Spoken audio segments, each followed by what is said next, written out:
In today's episode, I'm excited to have with me Dr. Rebecca Makayi. How are you doing, Rebecca? I'm doing well, Steve. How are you doing? Really well. I'm excited to have this conversation. I got to know you through your work on a dissertation that I'm eager to talk about at Bethel Seminary, and you are newly a doctor. Congratulations. Thank you so much. I'm excited. Well, it was a very well-written dissertation, and I learned so much. And I think this conversation for the post-Christian context uh, will be really helpful because you wrote a dissertation called Narrative Theology in an African Context.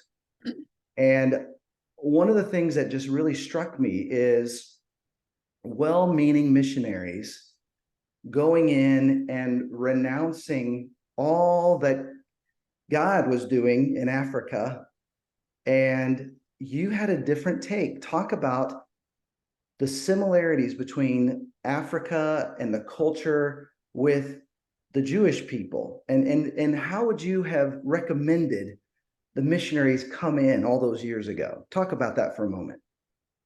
I think, like I said from my research, that it was very important when the missionaries were coming in I think the key thing was learning the people you are coming among, learn their culture, get to know them before you impose anything, and try and look. We were looking at the Bible.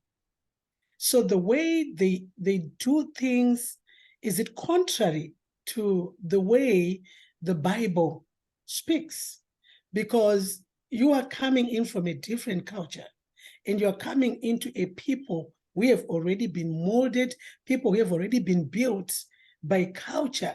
So it was key for the missionaries to have desired to learn more about the African culture than to just come in and say, here we are, guys, this is what we have, just take it, impose it, and shove it down people's throats.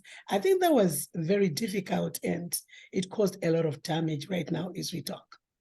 Well, and as someone who grew up a part of the Shona people, which Yeah. actually, there's really two things that were happening in Africa. Sadly, these colonialists were coming in, imposing their way, and missionaries took sort of the same mentality. But you've done a wonderful job in your interviews with pastors who are from the same area, but even the country, like the Shona tribe, is now like it's all mixed into different countries. Like the borders didn't even match where the people were living. And maybe give us a little bit of context of where you grew up and where some of these pastors you interviewed were from. Let me ask you that first before we jump into this next question. Yeah, talk a little bit about the context these pastors are from. These pastors were from, most of them, they are all born in Zimbabwe. They are Zimbabweans. These pastors, they did ministry during the time of colonialism, which was very helpful for me, even though some of them were still young. But others, I was happy because there was a mixture of very old pastors who were really involved. Some who got arrested. I didn't have an opportunity to really explain about their lives, but their story in colonialism times, I shed a tear because it's something that I didn't know also because I wasn't born when all this was happening. So these are people who were right in the midst of the colonialist activities taking place, and missionaries being proactive, and also at the same time being in the community among the Shona people, the African Shona people. And it was a war. They are trying to push the gospel, which is true, which is powerful, which is a double-edged sword that pierces to the hearts of humanity.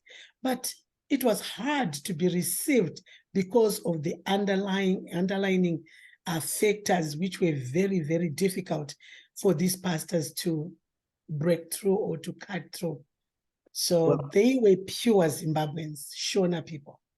and I grew up even as a kid in the 80s, and missionaries would come and they would show us footage of their missionary work, and suddenly you had Africans singing European songs, wearing European clothing in a European style church building. Exactly.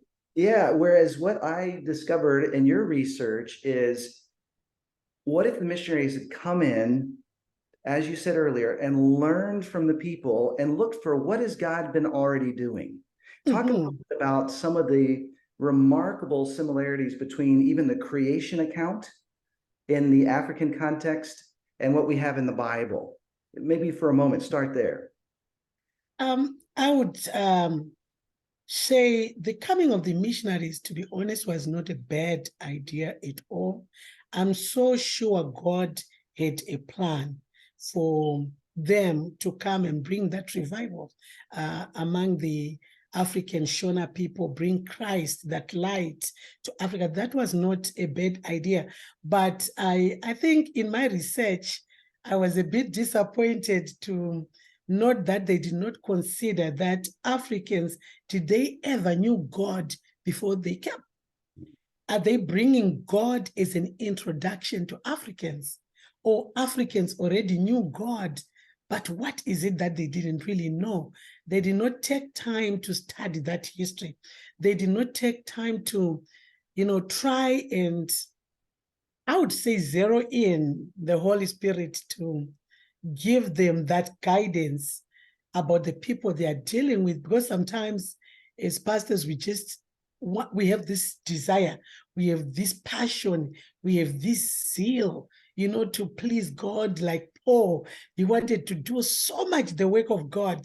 He was so zealous that instead of pleasing God, he was doing damage in the process.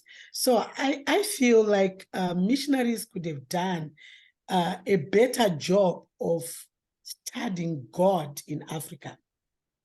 Absolutely. Trying to find out, go ahead. Go on, please, yeah. Yeah, studying God. Where is God in Africa? Did these people ever knew God in Africa? If God is part of Africa, where do we start? I want to think God would have given them a very good strategy. It's good to be told, go, but sometimes we fail to ask God, so, okay, I'll go. And where do I start? How do I start? What do I do? That's where I think the missionaries missed it, because Africa knew God. It's not like they brought God to Africa. Yes, they had a mission for sure to lift up the Son of Man, which is Christ. But then, unfortunately, it worked totally opposite of what they wanted, to the point that up to this day, it's very difficult to give Christ, what is worthy to the African people, because they now link the coming of Christ, the Bible, with colonialism, racism, oppression, killing, mass killings, violence, being made poor, having everything stripped away, culture, tradition, everything to be stripped away from you, your value, your humanity, all that. They link that to Christianity, which is very sad. It is sad. Yeah, and that's this post-Christian world in Africa.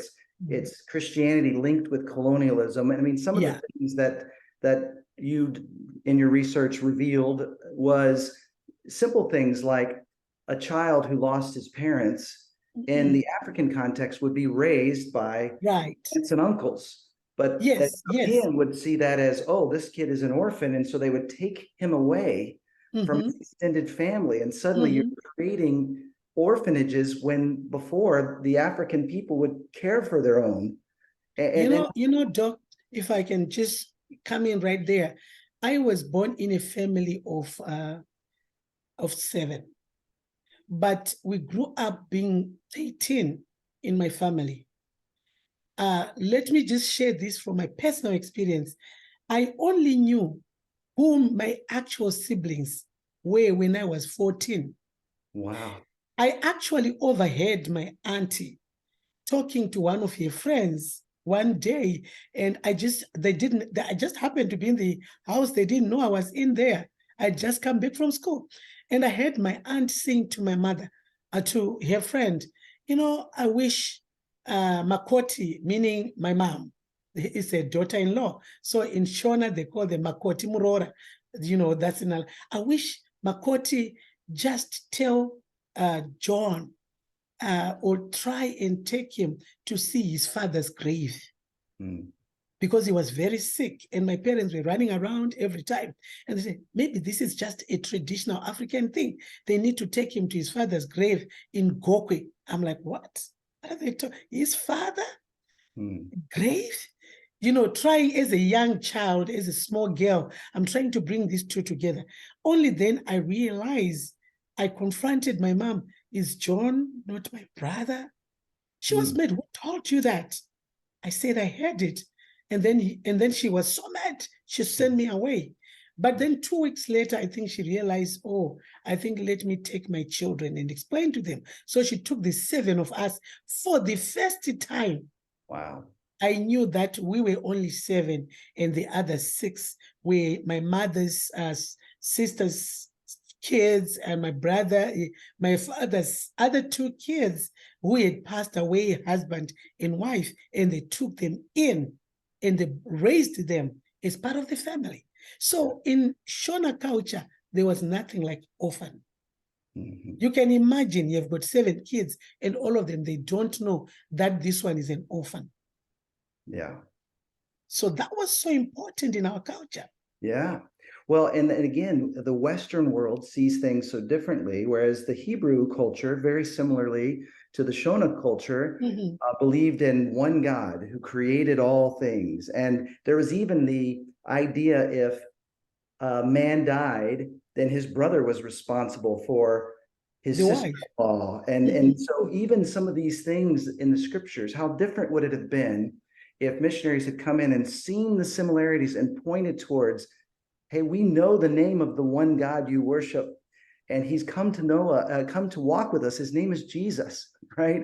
It's more similar to what Paul did when he said, I know you are worshiping many gods, but I know the identity of the unknown God, right? Yes. And I think that imposition of culture beyond Jesus, yes, but Jesus in the culture. So talk a little bit about what you mean by narrative theology. Like, how would that have worked better or should be used even now in the African context?